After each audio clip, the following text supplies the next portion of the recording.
Hello everyone, कैसे हो आप सब। उम्मीद करता हूँ ठीक ठाक होंगे, पहले चंगे होंगे। तो अब की इस सीरीज़ को मैं आगे बढ़ाने वाला हूँ। मैं एक्सप्लेन करने वाला हूँ द ट्रायल के एपिसोड 3 को। सो भाई, इसकी शुरुआत होती है पार्ट से ही, जिसमें मैं राजीव और न्योनिका सिंह गुप्ता के बीच कुछ कॉन्वर्जेसन दिखाई जाती है, जो कि एक कार में होती है। जहाँ पे वो दोनों अपने रिलेशन के बारे में बातें कर रहे होते हैं। जहाँ पे राजीव कहता है कि अब हमारे पास एक अपॉर्चुनिटी आई है।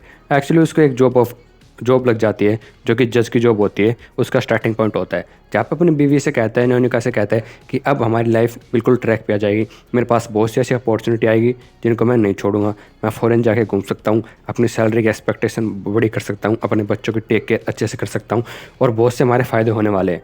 जहाँ पे न्योनिका कहती है कि अगर तुम ज़्यादा पैसे वाले बनोगे तो तुम्हारे पास टाइम भी कम होगा, और टाइम कम होगा तो तुम अपनी फैमिली के साथ भी बहुत ही कम टाइम स्पेंड करोगे, जो कि अच्छा नहीं होगा। हमें लगता है हमें मिडिल क्लास फैमिली की तरह ही रहना चाहिए, ऐसे ये रिच मैन स्टाइल नहीं करना चाहिए।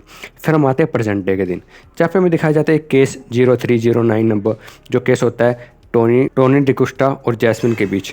यानी कि टोनी जो कि एक्सपायर हो चुका है, मर चुका है, और उसकी नर्स थी जैस्मिन, जिसके पास एक विल होती है कि उसकी सारी प्रॉपर्टी उसके नाम है। वहीं एक और दूसरी विल होती है उस टोनी के फैमिली की, जहाँ पे उसकी फैमिली कह रही होती है कि हमारे पास सिर्फ एक ओरिजिनल विल है, जहाँ पे लिखा हुआ है कि इसकी सारी प्रॉपर्टी हमारी है, हम इनके खून है, मैं इसका बेटा हूँ। जहाँ पे कोर्ट एक आदेश देता है कि मैं दोनों विल को अच्छे से पढ़ूंगा, इनकी अंडरस्टैंडिंग देखूँगा, उसके बाद अपने फैसले पे आऊँगा।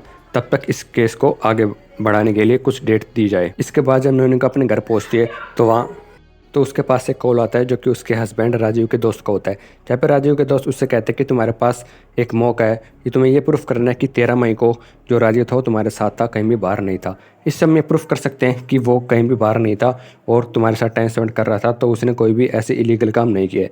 जहाँ पे वो कहते हैं कि मैं देख के बताती हूँ।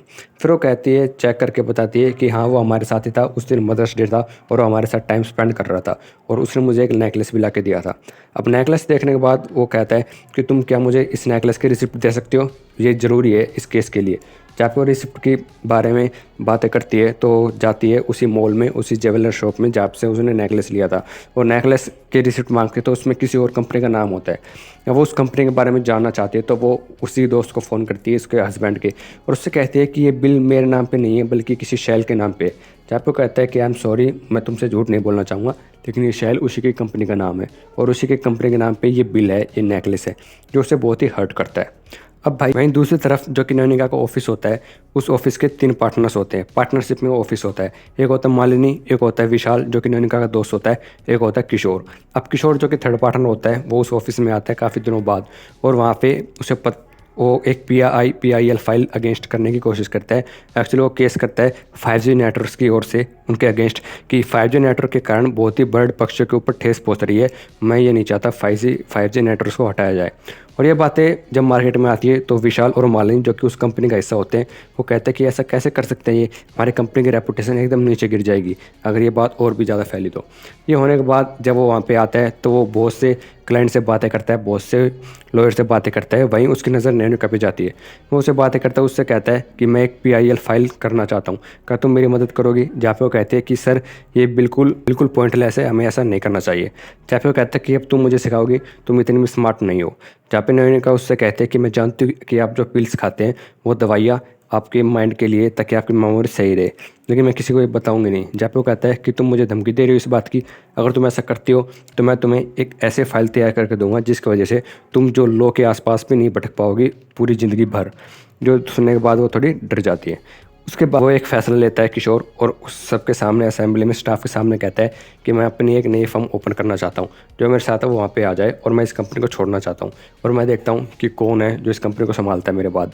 जहाँ पे बहुत से लॉयर होते हैं जो कि उसकी तरफ चले जाते हैं, उसकी फर्म की तरफ चले जाते हैं, लेकिन न्योनिका अब भी वहीं पर रहती है।